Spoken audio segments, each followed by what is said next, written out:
Hello, friends. Welcome to Akul Mic Live. And today we have a very interesting personality joining us from Kolkata. She is very senior person. She is recognized, respected by all the leaders, prominent leaders across India. Her name is Aditi Palit, and we will talk to her about the stress which is happening today because of the confinement. Most people have confinement because of the COVID regulations.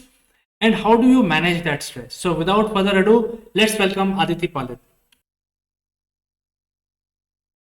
Thank you, Chandrakant, once again. As we come to the end of the year, though it's the festive season and we must enjoy this time, lovely weather here, at least in my city.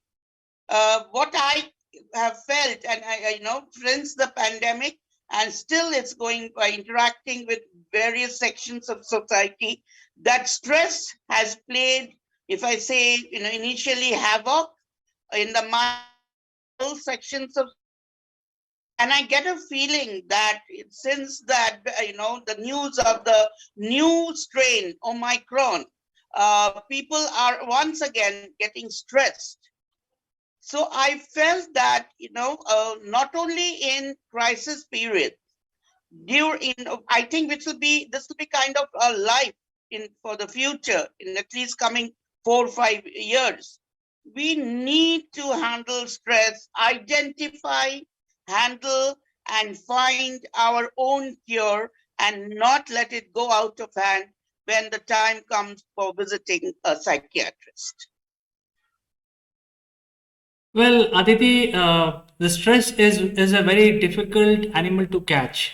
It is one of the most difficult animal to catch in the wild, and it can go amok. It can actually, run out of your hands.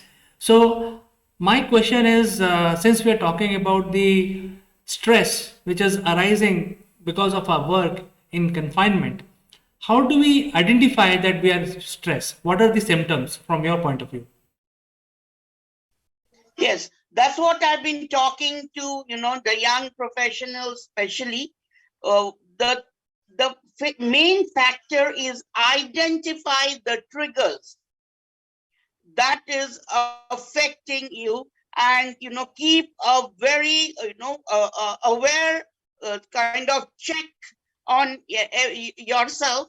Any slight deviation that occurs in your behavior, you have to develop a mechanism by which it becomes, tolerable, controllable, and if it's becoming more than that, curable. All we need to do is to build that mechanism inside us. Well, Aditi, when I say, and I think you will agree with me because I'm also a professional, just like anybody else, who your students or your clients are.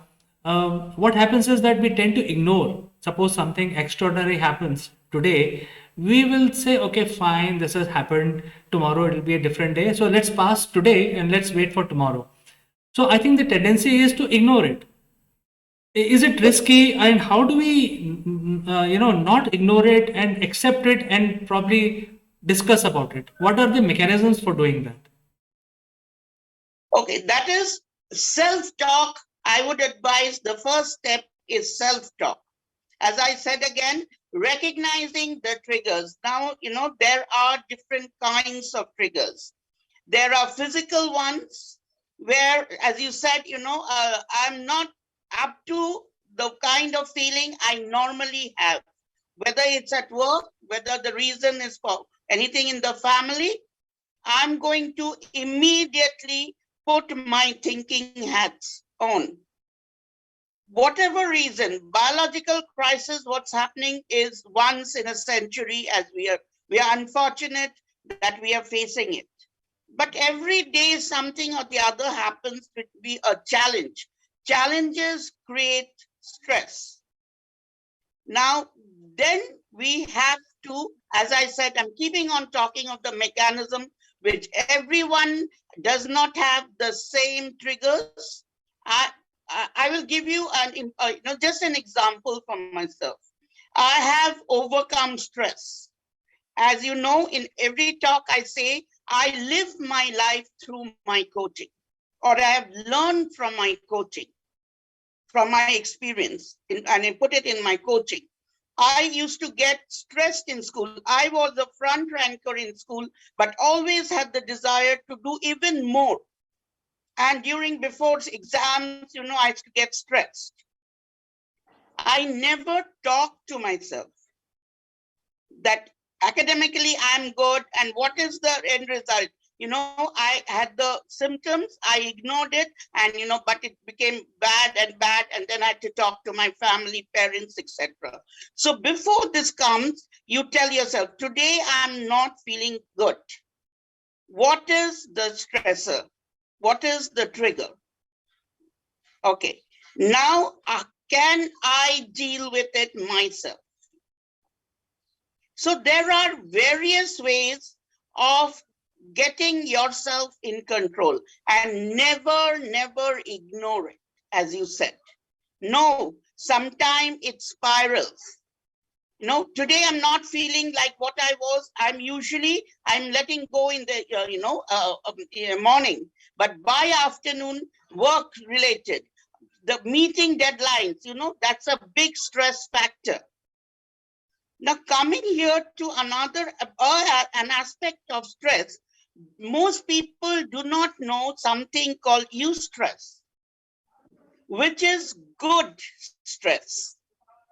As I was talking, deadlines. Now, meeting deadlines can be taken in one stride and can be looked at in that way, that one of the solution of stress management is time management. If we do not have a time management schedule in our life, and we go haywire by not being able to finish any kind of work within the deadline, whether it's personal or professional, then that is one of the greatest causes of stress. So what I have to tell myself is that, today I got up late. I'm running against time to finish my housework and then start if it's remote work, I start my online virtual work. Now, will stressing help you? No. Okay, I'm 1 hour behind schedule. How do I make that up? So maybe I'm not going to read the newspaper or online news as most people are doing. What can I give up? That is not absolutely necessary for me to do. And that I will save time there. Now, the positive aspect of, say, deadlines. If my manager did not give me a deadline, I would never push myself to finish it within a day or two. Sometimes it may be the person is asking too much, the manager, the team lead is asking too much, then, I'll come to that later. But why can't I finish it today? If I can't, instead of stressing, I'll talk to my manager. Now here comes teamwork. One of the solutions of this is talk to people. If it's personal, you talk to your parents, you talk to your wife. If you're elderly, talk to your children. I'll tell you, there's nothing like getting it out of your system, whatever is troubling you. If it's professional, call up your colleague. That today, for this reason, I got late, I'm behind schedule. Can you just help me so that I can meet the deadline? If you keep it in yourself, you're just building up the stress. Well, Aditi ji, when I ask you the next question, in the meanwhile, you can adjust your camera because I think it has slipped slightly. I think you raised a very important point where people do not discuss with their family members. They do not discuss with their, friends. And that is a tendency, especially the males are affected more by that, because women will basically discuss among themselves. But I think there is some sort of ego among males. They don't want to discuss this openly, and they think it's sort of a weakness, discussing their mental issues with their families, and they will feel that, by discussing their mental state with their parents and with their loved ones, will bring their loved ones also in stress. So I think they tend to not discuss this. How do you, what is your advice? How do you see this kind of attitude going forward, especially when we are going towards the online world? And also, you can correct your camera because I can only see your forehead. Is it okay? So, okay. So coming to that point, I was just going to mention that I have seen, and especially Indian men, they take it is against manliness. Another factor is also we do hesitate to go to a psychologist and psychiatrist in India. That is social taboo. I have my sisters in the US. I have relatives and friends all across the world. In Europe, it is nothing. Just fix an appointment and go and find a solution, feedback. Even if the colleagues or friends come to find out, they don't question. It is human. Let me assure those who hesitate. It is human nature to feel stress. What we need to be careful about is the level or the degree. Now, if I can manage it myself, there's nothing better than that. I'm going to get rid of the bad habits I have, which may be responsible for my getting stressed. Number one, not being able to say no to someone who makes a request which is not to my liking. Even if the other person minds, it is better than saying, yes to something and I'm not, in agreement. And then I spend the rest of the day thinking, why did I say yes? This is one big step we all must now. Saying no has a way. I'm not asking y'all, anyone to be rude. You can give a reason to decline. Secondly, dividing time. I have seen the first thing I've seen in my younger generation, one good I've seen is they listen to a lot of music. At the end of the day, when he returns from work, if he's not connecting, if I ask him, he say, Ma, I'm relaxing by listening to my favorite songs. We are doing it now. I've seen my husband who's a doctor. He relaxes. He has very little me time or our time at home, but he listens to music. We can carve out, 10 to 20 minutes at the end of the day and soothing music at the end. If I'm stressed and it's affecting my sleep, I'm going to do that. I have to find out my solutions. Someone does me, all do not like listening to music. Then movies. Another way which I learned from my father is having positive thoughts at the end of the day. I'm not going to dwell on the negatives that happened during the day. I had an argument with my manager or with my colleague, with my family members, but on the other hand, I listened to an inspiring and motivating story from my friend. The last thought in my mind will be that story. It has worked for me, believe me. You sleep better. So I think this is something which you are sharing from your experience, that we have to keep positive mind essentially and keep thinking about positive things. This is what I understand from your narration, madam. That think about positive things and don't focus on negativities, which is within you or even around you. I think that is going to help you in a big way. And I also feel that the men, by and large, are affected. Even in the US, many men don't like to be called weak or mentally not strong. So I think it's a universal problem. It's not only related to India, but I think one difference is Yes. that the in especially in UK and US, the psychiatry is attached to the normal medical services. So people tend to go to visit psychiatrist once in 6 months, just like you do visit your dentist. So that is the only difference. But I think it's very important, especially for the male species, to not to get too stressed about things which is counterproductive for them. Any last thoughts you have, ma'am, which you can share with our Yes, viewers? this is. I would like to talk further solutions about the solutions, and as we started with the pandemic, the all discussions gearing towards that. This is from a doctor's wife. This COVID is here to stay for some time. The strains are going to be there, but we have also observed that fatality is reducing. So we have to, like ultimately it will be like influenza, like flu.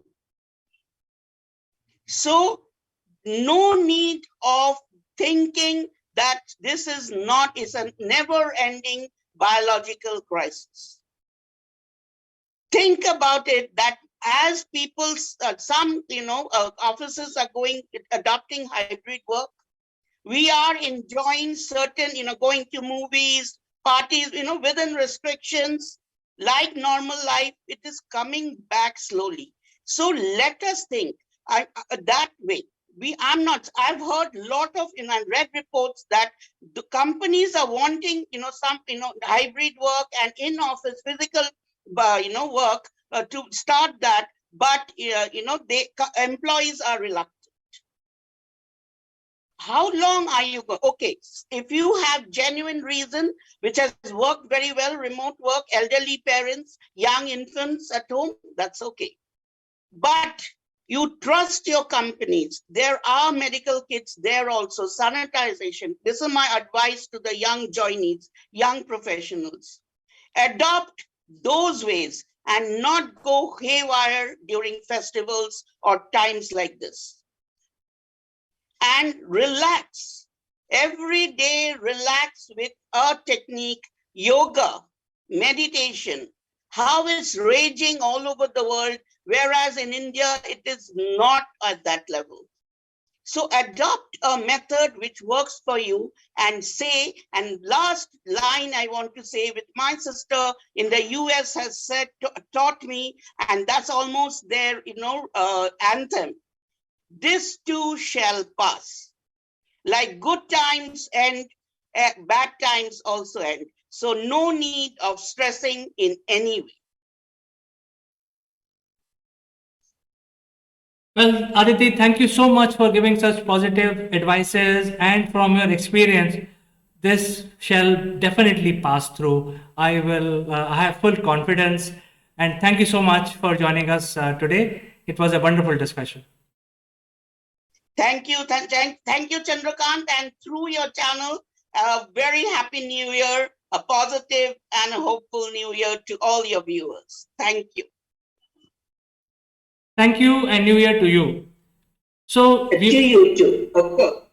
So, viewers, as we are moving towards 2022, and the stress levels are high because 2 years back we were not used to this online mechanism. But I think the changes that has happened are permanent. So sooner we realize that these changes are going to stay, better it would be for our finances and also for our mental health. As we progress towards adapting Web 3.0, which is going to make these changes absolutely permanent. There will be cryptocurrency, there will be online profiles, you will have a physical identity associated with your digital identity. All these things are going to come and become reality in next couple of years. So sooner we realize that, whether you are young, old, or middle aged, better it would be for your well-being and your mental health. So with these words, I'll sign off today, only to catch you in the next one.